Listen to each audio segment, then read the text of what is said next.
Hey, exciting. We've got a few people joining.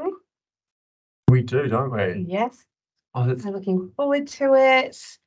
It's such a freezing cold morning. You're Sydney based, aren't you, Fiona? Yes, I am. Yes. So But you didn't have the completely black morning, 5 degrees, frost on the cars. no, I think it was 6 when I got up this morning. So it's a Wow. little bit So chilly. much Not warmer quite as than cold as Melbourne. That's Melbourne mornings. look, that's A few cold warm. ones there. Yeah. Yeah. So it's been the coldest week we've had here in Sydney for a while. So Oh, yeah. So the heaters are going and. I was yeah. talking to a client of mine who's based in Brisbane, and she was wearing this huge puffer jacket, and she was like, "Oh, it's so cold here," and I was like, "How cold is it?" She's like, "It's 18 degrees." I was like, "Oh."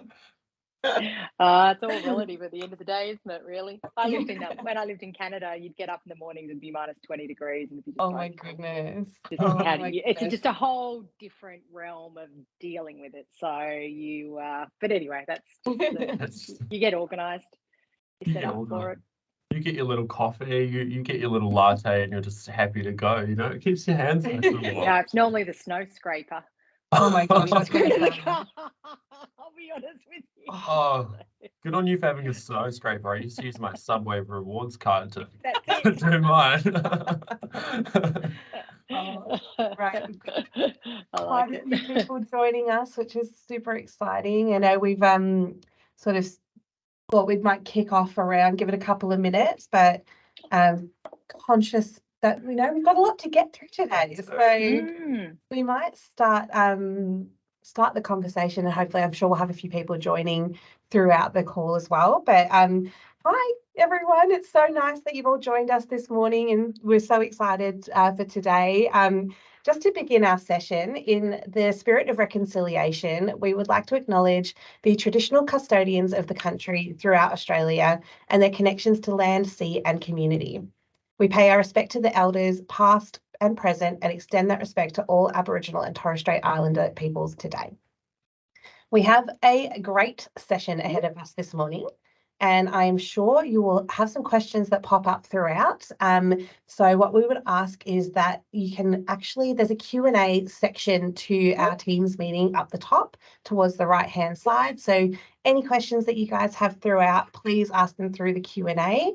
We're going to allow as much time as possible to get through questions, because we want this to be a really great interactive session and get to pick our wonderful guest speaker's brain.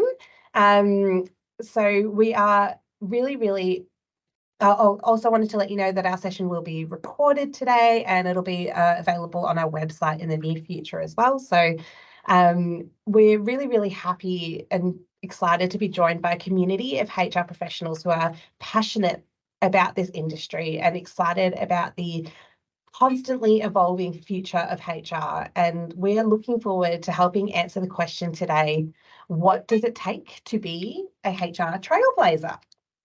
I'm Anika, and I'm a managing consultant here at The Next Step, joined by my wonderful colleague, Alex. Thank you. Unfortunately, Anoop, who we originally invited to speak with us, wasn't able to join us just due to some unforeseen circumstances. However, we are very grateful to have such a wonderful network of HR leaders, and we are really pleased to be speaking with Fiona Hocking today. Hi, Fiona. Hi, everyone. Fiona is a very highly regarded HR leader with global experience and over 20 years working across 4 continents and solving complex business challenges in global organisations, most recently as Chief HR Officer at GFG Alliance and InfraBuild. Fiona brings a wealth of experience and knowledge and has proven herself to be an influencer and champion of change in HR and business. Welcome, Fiona. We're so excited and grateful to have you joining us today. Oh, look, thanks, Anika. I'm really privileged to actually be joining this community to, I guess, share some of my thoughts and views, but also hear from yourselves too. I think that's really important. And I've been really lucky, actually. I've had a really varied and exciting career, and it's meant that I'm now in a space that I can share that with people. And it'd be good to chat today. So looking forward to it. Fantastic. I thought we're so excited to hear from you and get to pick your brains, particularly around you know, we've got a great audience joining us, and we're all keen to find out, you know, in your opinion, as a HR trailblazer, what does that mean to you, and why do you think it's important in today's evolving workplace? It's interesting. Trailblazer. It's a, you know, I didn't go and look up the exact definition of what it is, but it's one of those moments where What does you it go, mean to oh, you? gosh, what does that really mean to me? But I think trailblazing in my eyes is that when, you know, organizational conscience and commercial reality actually merge, and as a HR leader, that means the success of the organization. And that is what I see trailblazing in the HR space. So what does that really mean in the real world? You are a wingman that enables the business to actually execute on the people front. And that. I look, and I know that sounds very simple in 2 sentences, but that's the reality of what it is in the trailblazing front. And so I guess how do you know, I get back to that space of, you know, well, what does that, you know, in the real world, what does that mean? That's, you know, it's being it's, you know, making sure the leaders are effective. It's good change management. It's health and well-being. It's great at the basics. So it's, you know, I think you know, someone was saying the other, you know, it's not rocket science. It's actually just being able to deal with what's coming at you and being able to put that with your organization and your CEO and your business partner, your leaders, to be able to service the conscience and getting to those commercial outcomes. So that's the way I see it. Fantastic, thank you. And it's I completely see how that's, you know, you are that wingman. I love that saying. You know, that's exactly how it should be as a true partnership and as a true trailblazer. Given that, you know, we would certainly identify you as a HR trailblazer. Now that we've got your definition as well, I think it's all the more apparent. And, you know, reflecting on your experience, you know, you've made some significant impacts in the field of HR, and we'd love to understand, you know, reflecting through your journey, what are some of the things that you're really proud of? Yeah. I think it depends what area of your career. If I look in the last, you know, 5 years or so, I think is where I'm, you know, I'm starting to, you know, be in, you know, reasonably senior roles, and I think it's I've created what I'm proud of. I've created an environment for HR as a function to work with the business and be part of the business. You're not the center of the business, but you are actually partnering to enable. And so my teams in InfraBuild, GFG, you know, back prior to those areas, actually had a seat at the table, were able to actually influence on the people front. And you think about all the things that have come across us in the last, you know, let's say 3-5 years, like even just, I know we use the term, but COVID in general. Our role during COVID became so prominent as solution driver, you know, health and well-being expert, and dealing with the unknown. And so it actually, that what I'm really proud of is in the teams that we developed as a group, as a business, they are partnering and part of the organization to get to the outcomes and get to, you know, commercial focus. So that's probably one of the things. I think the other thing is more on a personal front, just being able to move in and out of roles. So I've been able to be a HR lead executive. I've been a GM of a business. I've worked in M&A, and for me, that's been my kind of being proud. Now that's not for everybody. You know, that's, you know, a lot of practitioners in HR field, they may want to take an OD space. They may want to be a generalist. They may want to be a services expert. And that's what makes them happy and makes them, you know, feel fulfilled in their role. But for me, I'm quite proud that I've been able to jump across into various and actually then be a commercial leader or a commercial HR leader in my latest role. So yeah.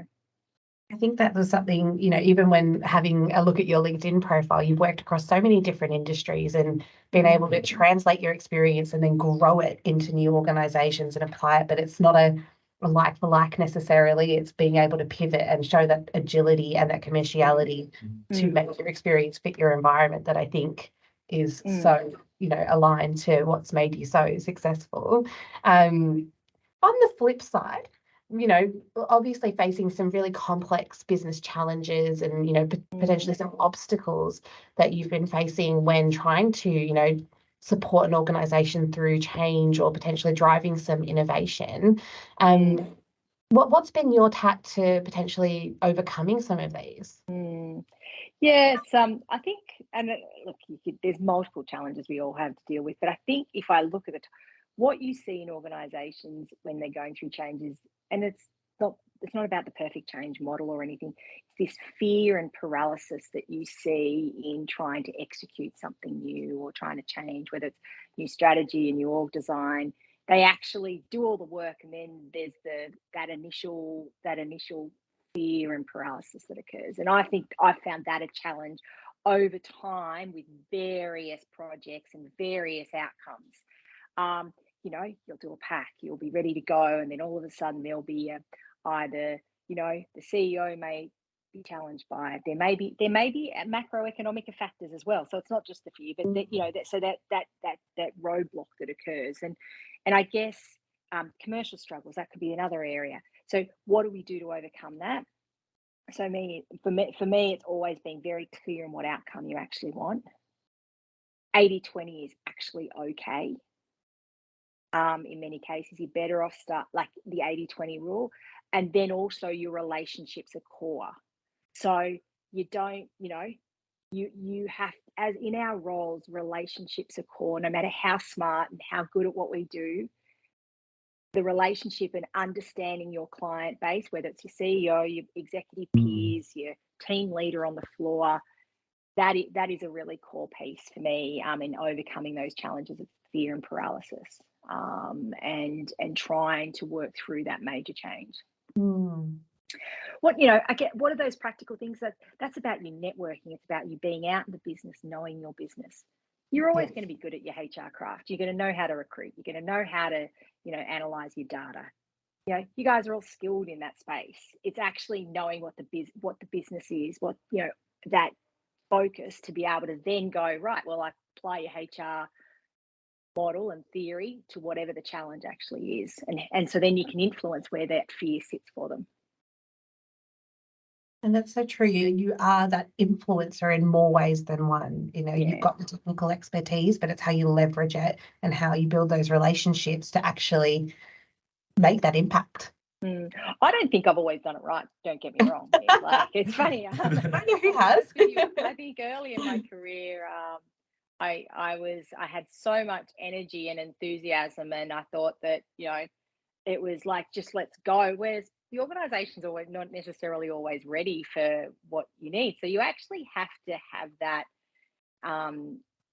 space of knowing the organization and where it's at, and just being able to tread appropriately. Now, there's sometimes you need a bulldozer approach. There is no question about that. But there's times where, you know, I think, and that's over your career, you learn that, I think, in a much better, you do, you get better, you get more wise, I think. You understand the nuance, where to push, where to pull. Yeah. And telling somebody 4 times that you know they should do this, and then they're saying no by the second or third, you know, it's okay you got to hold back. Yeah. Maybe push this one a bit hard now. So. It's funny. Well, you've had some really great insight there. It's really interesting just hearing about your different experiences. And what I think I have really enjoyed the most is how you described being a trailblazer as essentially a wingman. So it's really, really interesting stuff there. I really like that. I noticed we've also had a couple late joiners as well. Just wanted to add a few things. If you do have any questions, please just pop them in the Q&A box on the top right of your screen. At this stage, we haven't received any, but we had a few pre-questions come through. And what I'm really curious to know, Fiona, is what do you think the key qualities and characteristics that distinguish HR trailblazers from others in the industry? That's a good point. I think there's probably got. I think this is actually doesn't need to be a trailblazer, but this distinguishes you as a capable individual. Commerciality. And I know you've probably heard that a couple of times from me. So I shouldn't focus on it too much, but I think it is critical. And when I say commerciality, understand the market that you're in for the business you're part of, understand your product, understand the financials. You may not get all the financial data depending on what level you're at, but still understand what widget means, what to, how many tons, how many clients, what's your turn rate, that you need to understand that perspective. Curious mind. So, and when I say curious mind, I mean exploration of all ideas. And I think that you need to be able to go, okay, well, this way of engagement surveys, for example, there's 10 options. You don't overanalyze every option, but you actually go, I've got the curious mind to go, yeah, works for us, because you know your business well enough, you'll be able to go, this is right for us. Absolutely. Relationships. So I think I've said that before, that influencing relationships is core. And you actually, I think this is this makes you a good executive as well. An executive and it doesn't matter what layer, but knowing yourself as a custodian of the business. The business is not you. You are a custodian of the people function in your organization. And so therefore, it's not about you personally, it's actually about what is right for the organization. And if you keep that in the back of the mind when you're kind of in that space, when it does get challenging, like it actually balances, it gives you a steady keel to be able to go, right, yep, this is the right recommendation I'm going to make, or this is the right decision I am going to make because I have this authority to make the decision. So absolutely. So they're probably the some of the core areas. And I also say this doesn't make you a trailblazer, but be proud of your craft. You think of the challenge in the people front, particularly in the last 5 years, and you can make such a difference and actually be really, people kind of sometimes go, oh yeah, HR, but actually you own it, like be really proud of what you actually achieve. And I know it's not, by Wednesday, everyone's had enough. I can get, you know what I mean? By Wednesdays, Mondays are okay, Tuesdays, and there's a few challenges. And by Friday afternoon, you're spent. I get it. It happens. But be really proud of what you guys do. So I think it's important. Yeah. What I'm also really curious to know is, obviously you sort of talked about being authentic and becoming a trusted partner with the business, understanding the commerciality aspect of it. But I think what's really important in becoming a trusted partner is around vulnerability. How do you think we can encourage vulnerability in a professional setting without crossing the boundary into personal and it being a bit uncomfortable? There's a couple of things that I see, and it depends what kind of teams you operate in. So there's all the formal teamwork you can do around building yourself, you as the HR partner with your lead team, with either your HR team that you lead or the team that you are part of. So that's the social, that's opening up, that's good dialogue, that's conversation. How do you do that? There's multiple ways, but I would look definitely into that. So that's on that team front. On the personal front, it's actually getting comfortable with actually telling a story. It's actually having your own narrative in a way that you feel comfortable sharing.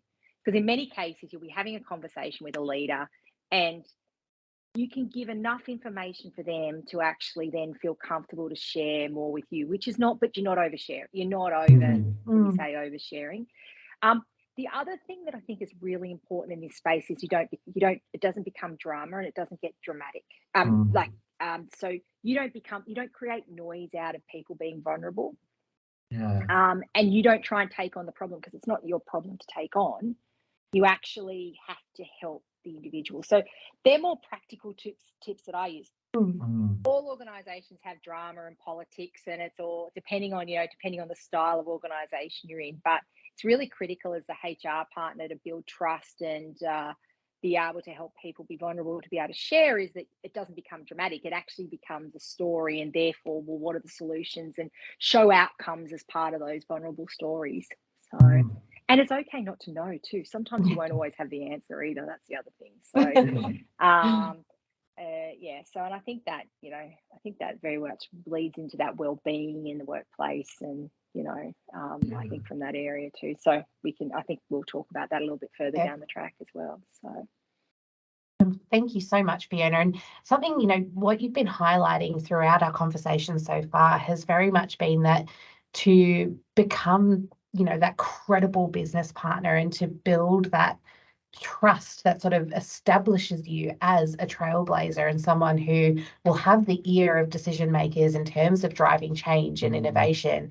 It really does take that, that time, absolutely, but that commerciality, that understanding your business and being able to speak to those factors to help influence and drive change.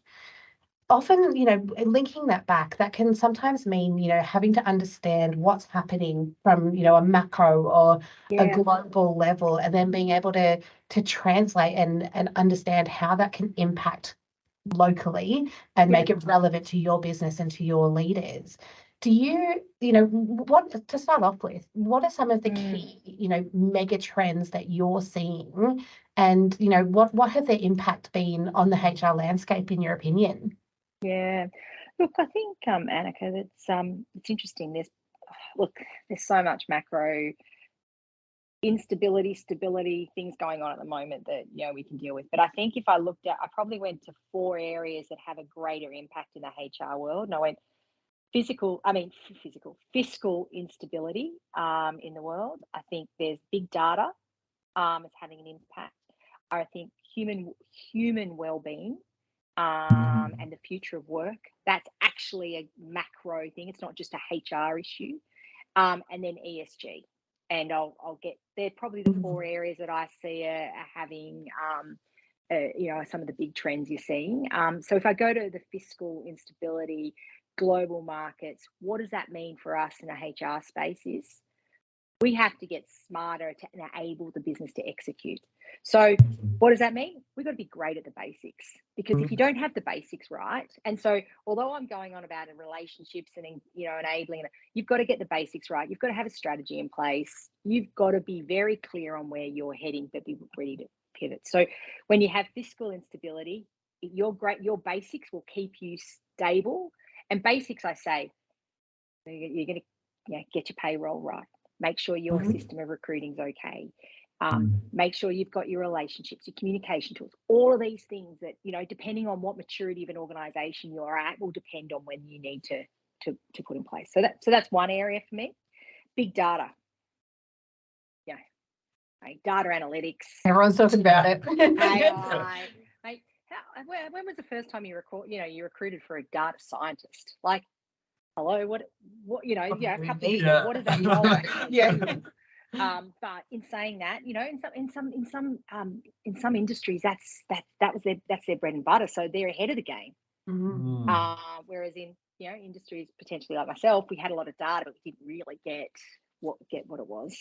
So technology, AI, we've got to embrace it. So on the HR front, that is our role. Get your HRIS right. For you to be a great HR leader, partner, whatever role you're in, if you have data to be able to share with your leaders, that is an accurate information. That is actually gives you've already got a foot in the door. You've got credibility to then be able to have the conversation. So I think the big data impact on HR is how we get that right. Now that also then leads on to data protection, cybersecurity, protecting, employee records. So there's a bit of more detail. If you keep digging, you go down a rabbit warren. But I think big data is one of the things you need to consider in your roles, and how you as a practitioner go, well, how am I going to embrace technology, and how am I going to embrace data, and what am I going to use, and how I do it. Don't forget that the biggest, the best and the shiniest doesn't necessarily always work. There's some companies that get the shiniest first. That's great. You guys test that. Make it fit for purpose for your corporation or your business, whether you're a non-for-profit, you're a bank, whatever you may be. So I think if I go back to the next one, human well-being, future of work, on the HR front, look, the employee assistance program, good on you. That's how you should, how everyone used to say, oh, we've got an EAP.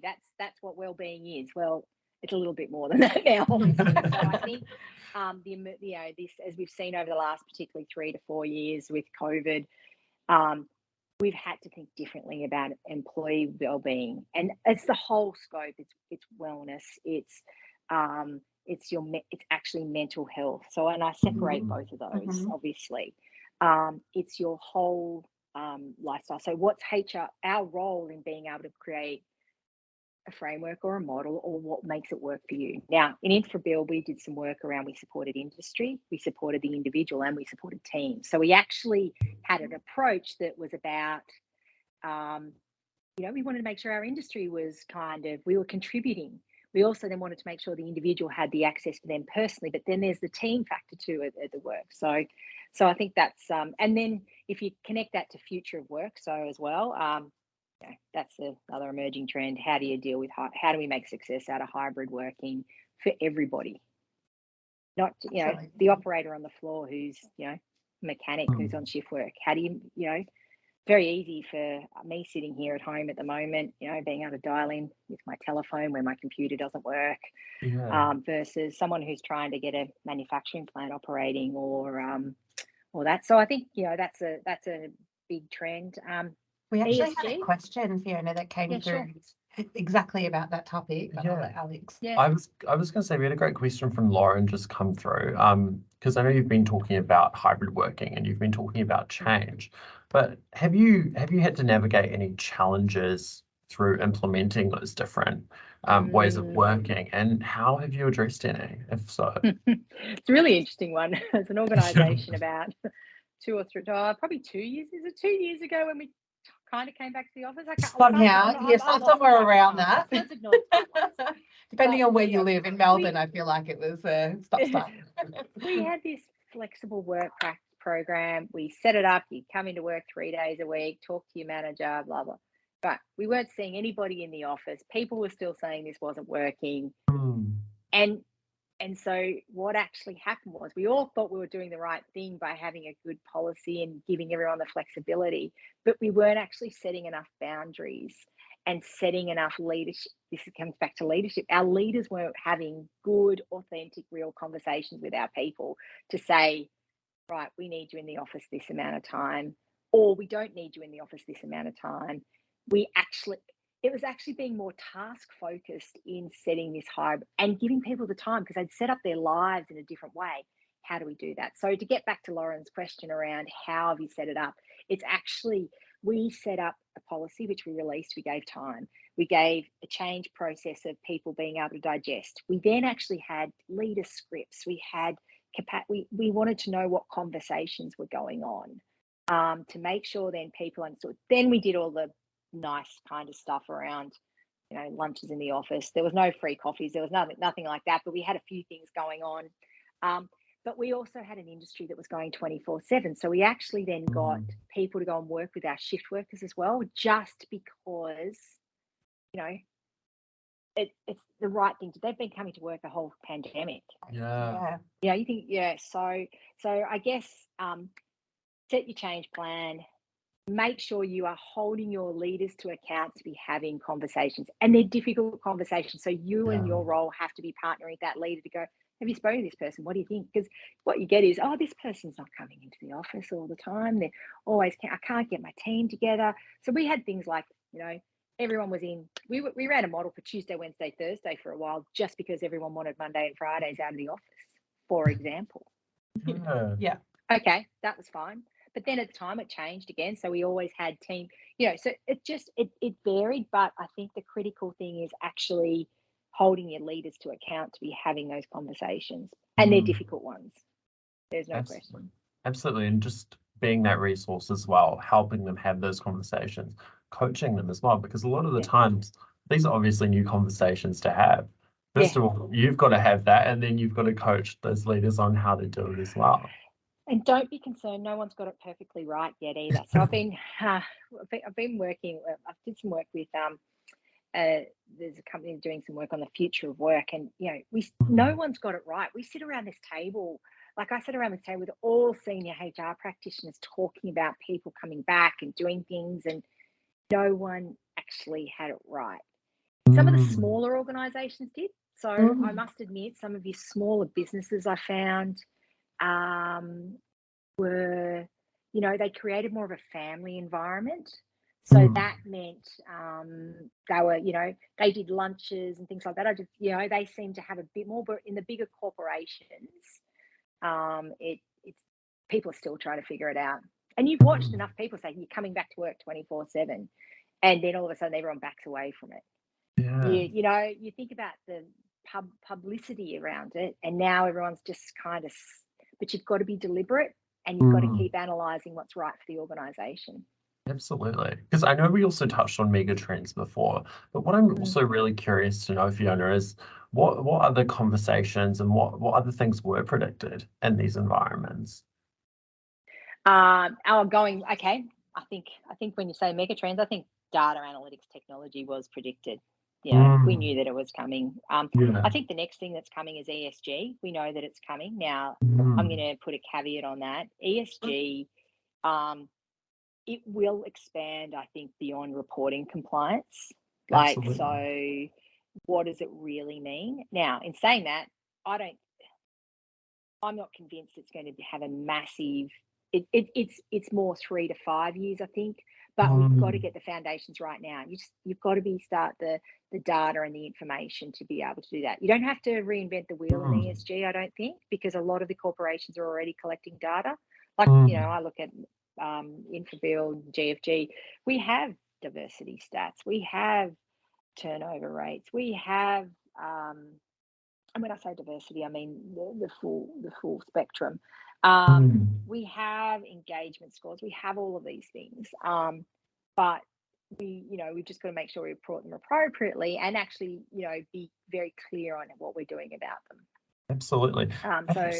Sorry to interrupt. Did you perhaps want to explain what ESG is to everyone watching? Yeah, sure. Thank you.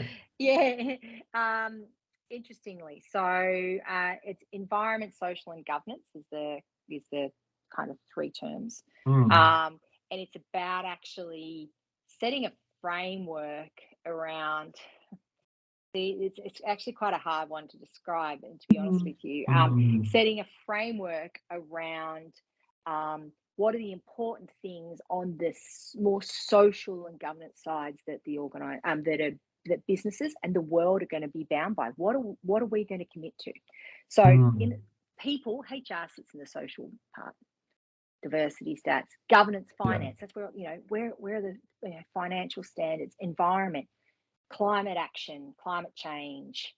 They're the kind of areas. Now, some governments are starting to legislate on the financial side. We're not seeing too much legislation on the social side, but on the environment side, there's a huge amount of governance going on. Climate activity, climate change reduction, etc. So carbon neutrality is you're hearing at the moment, obviously interestingly in the term greenwashing. Yes. People promoting their environmental achievements and climate carbon neutrality achievements, and are they really doing what they say they're doing?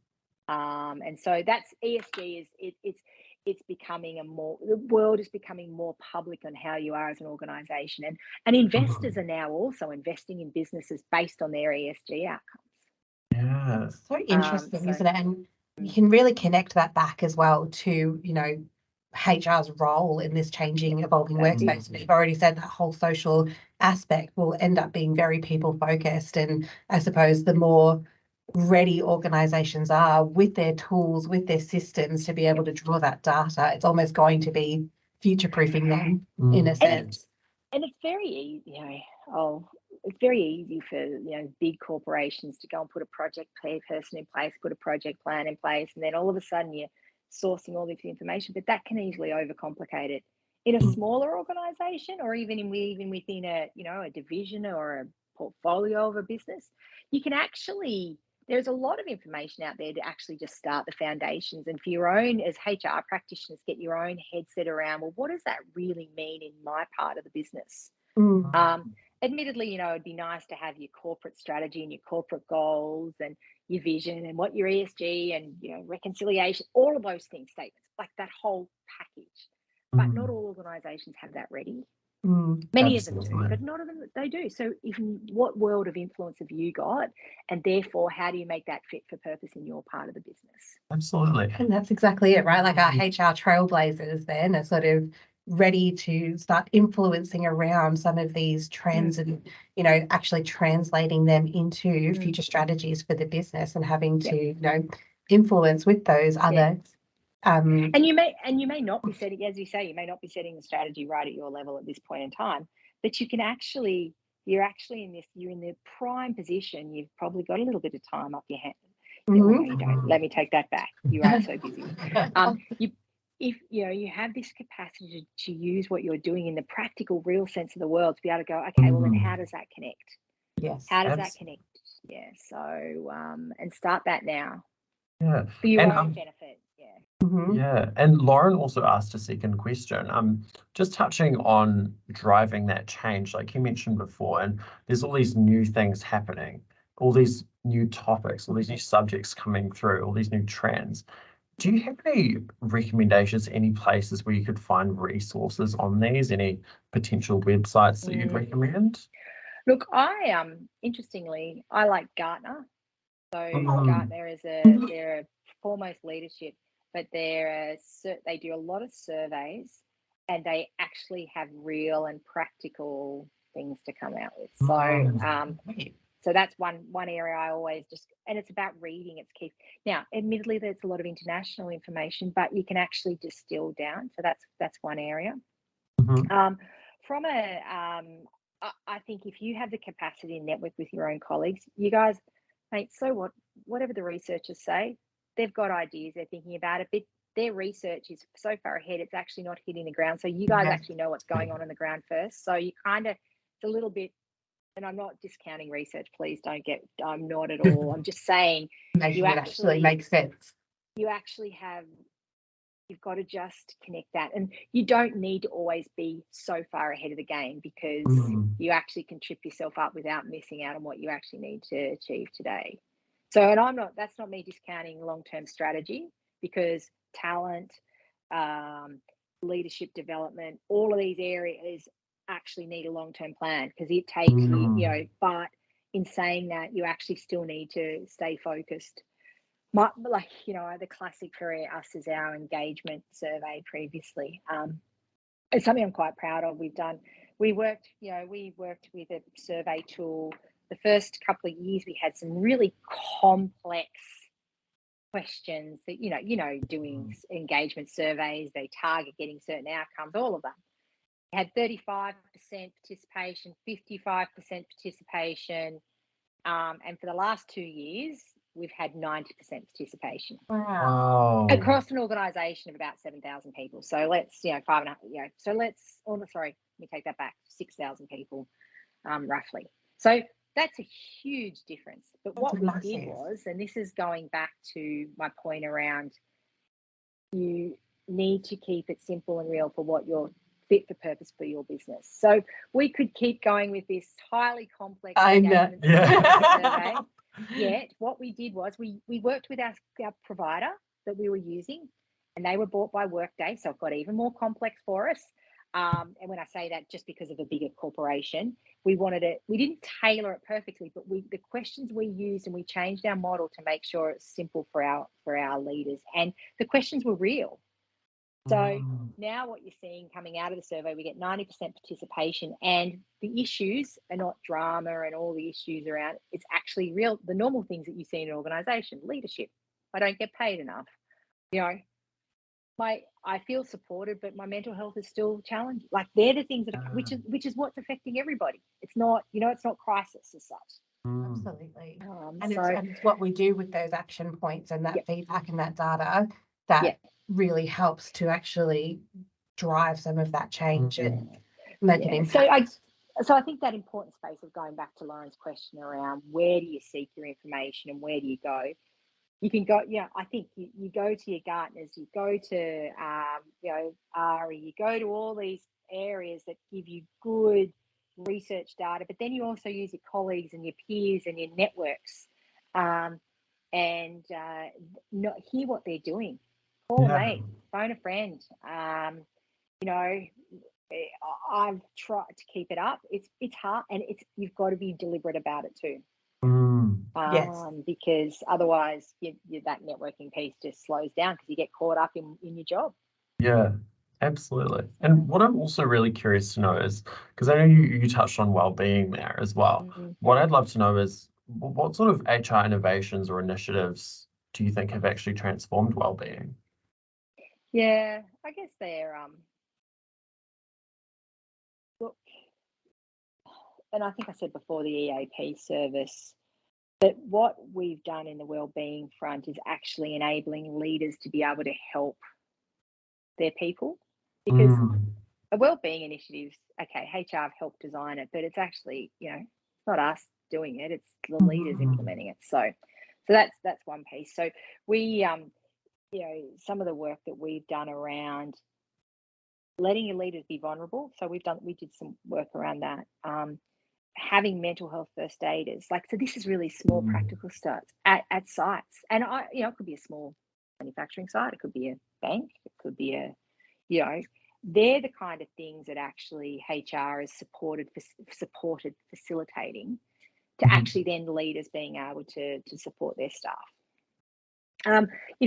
There's lots of right down from improving, giving people flexibility for family, kids, study, all those things that have occurred over time, I think. But the organisation, the CEO has to approve it. This is the thing. It's actually it's being a business and a lead team owning it, not just the HR piece of that. So, so look, I think that's it's horses for courses. So during COVID, I know we would send care packages, right? But that's a sugar fix. Yes. So then we changed our model of mental health first aiders on site when people started coming back to site. Our EAP, we expanded our EAP offering, not just for counselling, to financial help, because what's happening is now you're starting to see the financial challenges with inflation. So it's actually just being aware, exploring, and then doing what's right for your business. I'd also be curious, Fiona, to something you said earlier around, the spotlight really being on HR at the moment. We've come through the pandemic. It's really given HR a very welcome and very overdue seat at the table in a lot of circumstances. However, with that spotlight has come sort of equal amounts of pressure around delivery, around deadlines, around outcomes. How do you think that HR professionals can ensure that, their well-being is remaining a priority, not just for the business, but for themselves, so that this, I suppose, the seat at the table remains sustainable? Yeah, it's an interesting one. I think, look, there's a couple of factors here. There's a couple of prongs to. There's a personal element to that question around your own well-being, but then how you keep that. If you've already created credibility, which we've got the seat at the table at the moment, you have to just keep delivering. And I don't mean delivering everything. I don't mean delivering lots of things. It's being targeted and focused. Make 3 count really well, because interestingly, in our function, if you do 1 or 2 things really well, you actually get a seat at the table. You're not like the finance team where your numbers have got to be, you're under the pump all the time, and you will be. Your IT people are not going to blow up at your IT function, but if you're great at the basics, i.e. you keep getting people paid, and then you are doing 2, 3, 4 things, that'll give you the license to be able to do more. You'll be able to, build your team to be able to do more. So I think it's being deliberate and focused in achieving outcomes or getting, getting things done is critical. On the personal well-being though piece, there's an element where you can't, and I think I mentioned this before around when you're trying to help people be vulnerable, don't become the drama. So you do not want it, you cannot be the person in the team or the lead team or the executive that don't become the noise. And that's a really, and I'm trying to think of an example that I could use to explain that in a bit better detail, but you can watch your teams operate And sometimes it's just HR. You don't try and build out of that. So then on the personal front, that means you are coming to the table with solutions. You're not coming to the table with politics. And so how do you keep that right? You set your boundaries in terms of your timing. So if you're someone that likes to work 24/7, Boundaries good on is you. a new word, isn't it? Go for it. If you want to be 24/7, that's fine. That's awesome. But people will contact you 24/7. If for you, I go to my exercise time is 5 o'clock in the morning because I won't do it otherwise. And that's just the reality of life for me. And I have to keep that in play. Friday nights and Saturday mornings are sacred for me. So by 6 o'clock, I'm useless on a Friday night. I want to be socializing or having a good time or time with family. And Saturday mornings are my recharge. Yeah. So people carving know out that time. Yeah, it's carving it out and actually be confident to actually set your own boundaries. And now that's not to say there's not emergencies, COVID blows up. Like you think about what happened, all these things. But and there's we unfortunately as an organ, as the custodian of humans, we actually when there's tragedy in an organization, we actually we lead that too. But I think that's a really critical piece, and actually to go back to achieving things and getting outcomes, it's actually building those relationships with your peers. And when I say not your HR peers, your leadership peers. So as a team, you are tight, and you have a big role in that. And it sometimes takes a bit of work, and sometimes it won't work. Sometimes you've got to accept that you've got to work. You've got to work in different ways to get it. But yeah. Thank you for sharing your thoughts on that. I think it is such an important piece, and we want HR to be under that spotlight for as long as possible. But I think carving out that time and taking care of yourself throughout that, with that pressure is so important. I'm going to pivot a little bit now, Fiona, just around. I was thinking about, a few of the key things that we've spoken about today around, your commerciality, your ability to influence, engage your relationships. If you were thinking about spotting future HR trailblazers or building your team and wanting to surround yourself with those high potentials that you think are going to be future HR leaders, what are the skills and knowledge, that you specifically would be focusing on in finding those great people? Yeah, there's a couple of things. And I'm going to use a common term, but in my own interpretation of it. So the learning agility space, to be able to actually be self-aware, go, okay, I haven't got that experience, but I need to learn this way. Okay. So that capacity. So for me, that's a really important piece. What I see in HR. I think there's a piece around not being wedded to theory. Now, what does that actually mean? You are wedded to the foundations and principles of theory of human resources, OD practices, OD research, brain function, like all sorts of things, dialogue, all of these different areas, these emerging areas that are coming out. However, though, you've actually got to apply it in the lens or the context of your organization. So when I see a HR leader come in and say, right, I believe this is the best leadership model that you'll ever use, before they've even contemplated, like if I hear the conversation, I worked with this organization and saw this occur and this is the way I did it, versus it's actually being able to take what you know and apply appropriately. And for me, that's what I see as a longer term talent. That's probably a second piece. And a third piece is that the ones that know when they're not an expert in something, for me. Like, I love the people that come in and for some reason they're not necessarily delegating work, but if they don't know, they're already asking and they're building relationships. So that's where I say, okay, you're out there trying to get outcomes. You're not an expert in this area, so therefore they're asking, and so that's critical, which I think connects a little bit back to your learning agility, but it's more that relationship building in an organization as well. And obviously, you know, foundations.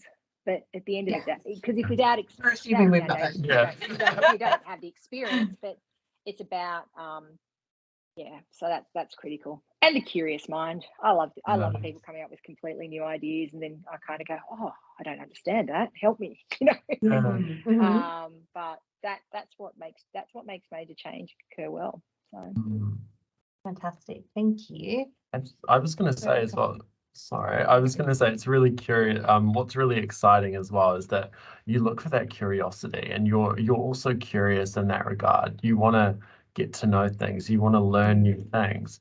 But I think I would describe you as an HR trailblazer as to why we have you speaking with us at the moment. But what I'd really love to know is if you had any advice to become a future HR trailblazer, what would you be giving? What would you do? Yeah.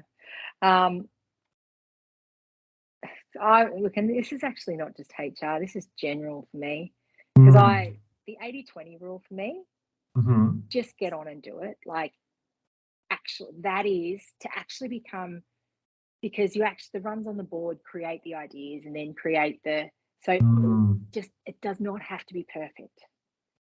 So therefore, execute.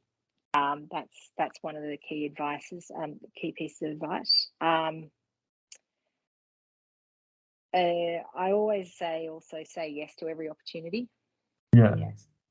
And I know that's not just in HR either, but it's a piece where you know, if I didn't say yes to going and doing some M&A work, I was in a HR role in Australia.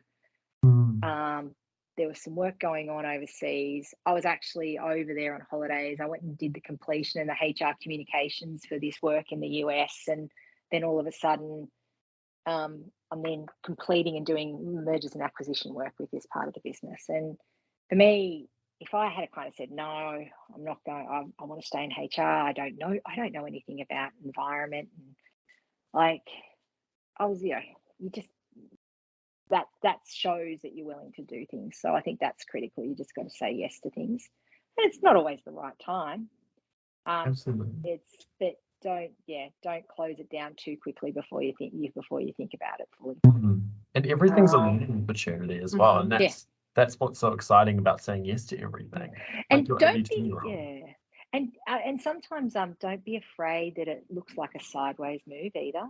So I love that. You know, people always go, well, I've got to be taking the next role because it's got to be bigger, it's got to be better, it's got to be the next gig. If it's going to add to your tool bag of tricks or tool bag of skills or tool bags of experience, then do it. If do you know what I mean? Don't be concerned that it's not the next level of role or anything. Actually, it's okay to move sideways, and even into a different environment. And that just sets you up for the future. So I completely agree. It's what are you going to get out of this opportunity? It might be a title in some cases, but actually, what's the experience and the skills? And thinking about the longevity of your career, how is that really going to support you? Yeah, and you're capable enough to, if it doesn't actually work for you, you'll learn and you'll be capable enough to move to the next thing. And now, if you go and do that 3 or 4 times, well, then we've got to start thinking about it. But do you know what I mean? Like. Once, and then you go, okay, well, this wasn't right. Okay, well, let me take a tack back. But 9 times out of 10, it's going to be right. You know, you being in our field, you're generally pretty self-aware. Yeah, absolutely. We spend our life trying to help people in that space. We're generally pretty good on our own front. Yeah, got time. I don't trust your heart. But you have to learn from that, right? And that's all about that right mindset. You can take some stabs, take the opportunities, but you got to learn from the failures and move forward and think about what you've actually taken away. It's usually on the home front. I get truths that I didn't. Really? No. They say a bit of a kids say the darndest things. That's it, exactly. You know, we've already taken so much away from this conversation today, Fiona, and I'm conscious, like, I don't know where that time has gone because we've got 6 minutes left of the session, and I feel like we could have just kept talking to you for ages because you've just shared so much, really practical advice that I think people can really take away and hopefully apply into their own roles and businesses. But as a final thought, if there were one or two really key things that you'd like our audience to perhaps, think about after this session, or take away and put into application, or, think about in their own careers and, their own path to being a trailblazer, what would you think those would be? Yeah, I think I mentioned earlier on, say yes when you can to opportunities. I think for me, that's led me in the different paths, but actually analyze that, I think there's another piece around knowing yourself, what you're good at and what you're not so good at. And then knowing what your must-haves are, and your must-haves will change over time, but I always, what you're not so good at generally means, obviously you don't like doing it, and you can probably do it, but don't try and if keep focused on what you're really great at, and then actually connect that with your must-haves, and just keep analyzing that piece. I think from the other thing to take away is the organization.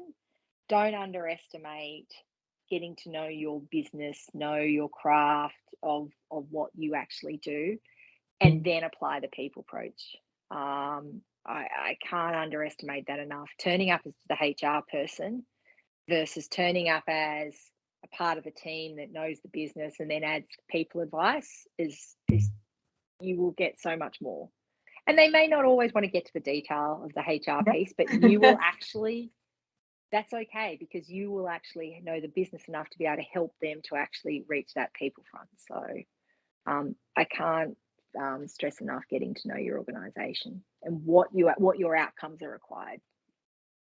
And I think that's been some of my key takeaways from our conversation as well, Fiona. It really is around understanding your business, but also, being able to demonstrate that commercial acumen. It's understanding not just your portfolio, but what's happening from a whole business perspective, and how that can apply to you really driving change and having an impact, and taking those skills and really using them to influence. And enabling the business to be able to, through HR, to be able to achieve their outcomes. And they'll want to know your HR knowledge. So you can't just talk about the business either. But you actually, it's marrying those two together. Absolutely. Thank you.